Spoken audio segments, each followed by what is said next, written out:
Bismillahirrahmanirrahim. Assalamualaikum warahmatullahi wabarakatuh.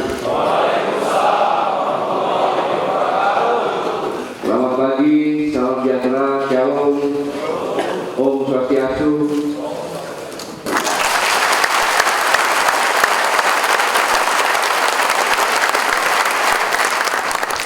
Karena baik kasar, kasau, kasal, panglima TNI pasti pernah duduk seperti kamu. Tanya aja, kasar. Saya copot sekarang kasar tuh Pak, jadi sesuatu. Kasar juga sama. Judulnya adalah ancaman bangsa. Dan ini saya amati.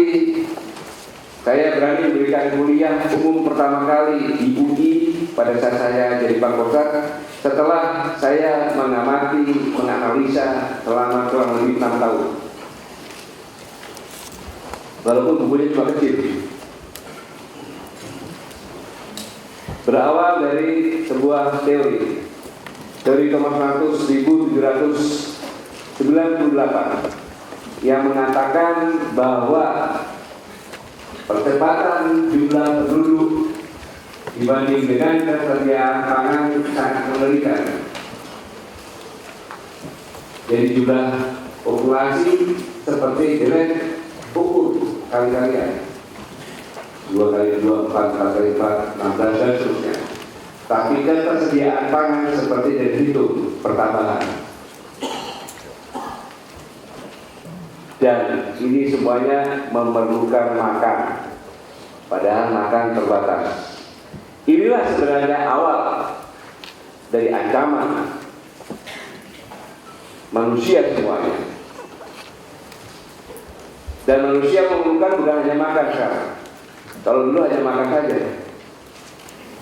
sekarang dia memerlukan energi. Energi pun sama. Brigadier General mengatakan bahwa pada tahun 56 energi fosil dunia akan habis.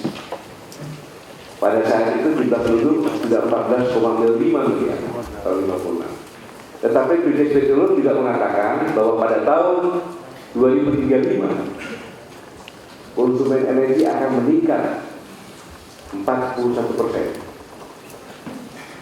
Maka kalau kita konversi, habisnya bukan tahun 56, tetapi pada tahun 43. Pada saat itu jumlah penduduk sudah 12,3 miliar. Dan ingat, bumi tidak akan bertambah, daratan tidak akan bertambah. Yang ada berkurang dengan pemanasan global. Lalu pertanyaannya, apakah teori ini benar? Apa buktinya? Ini buktinya.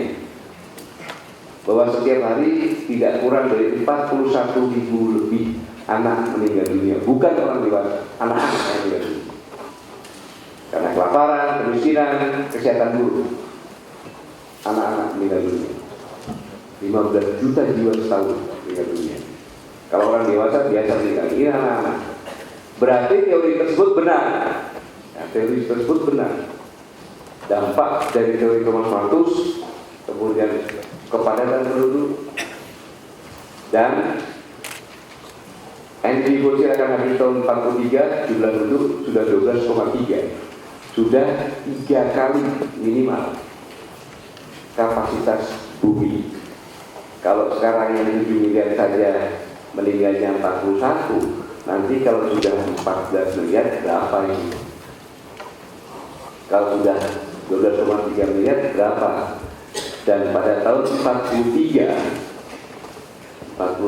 atau 27 tahun lagi, 26 tahun lagi ya.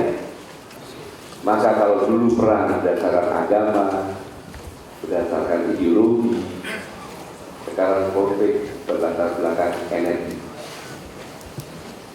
Dan kesimpulan saya, 70% konflik dunia berlatar belakang energi ini sudah saya tantang semua guru-guru besar di universitas. Saya sudah memberikan kuliah di 51 perguruan tinggi dan mereka menjawab dengan email, Bapak Panglima itu lebih, ya saya bilang kan minimal.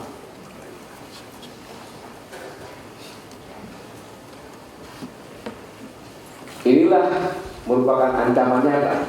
Mengapa? Karena minyak sudah mulai akan habis, maka akan beralih kepada minyak yang terbuat dari tumbuhan dan itu juga tempat makanan. Inilah.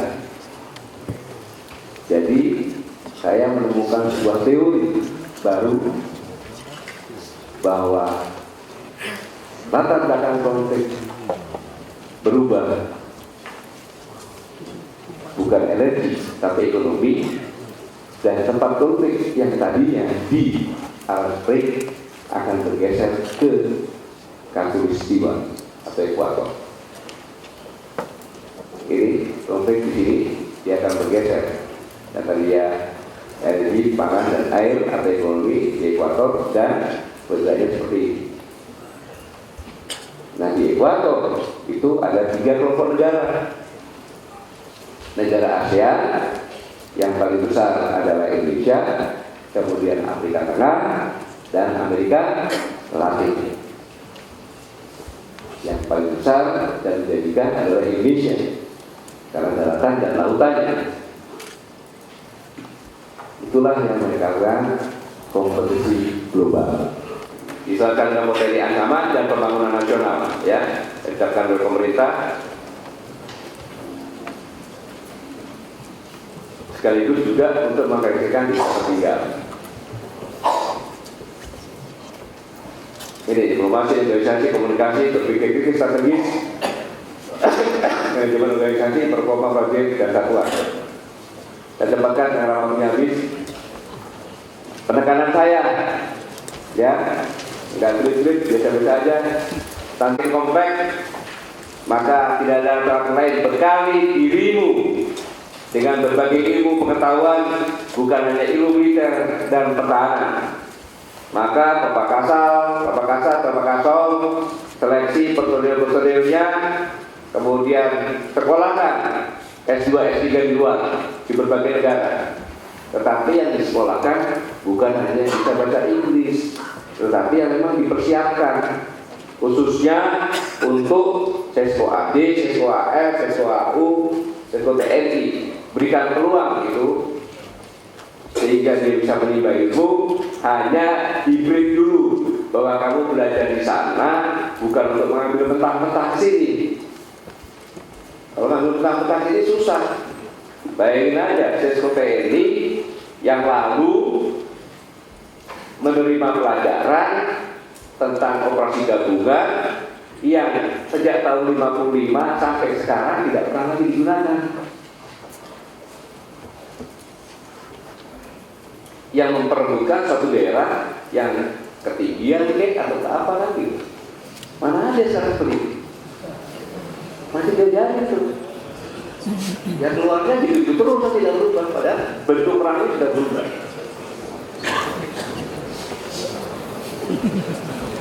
Harus berpikir inovatif, kreatif untuk menciptakan solusi yang tepat untuk meningkatkan kesejahteraan prajurit dan menjaga kedaulatan negara kesatuan Republik Indonesia.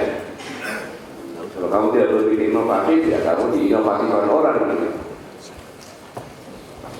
Dan jadikan Sesko TNI, Sesko Angkatan sebagai tempat belajar bekerja sama, berkolaborasi, bukan sekedar kompetisi.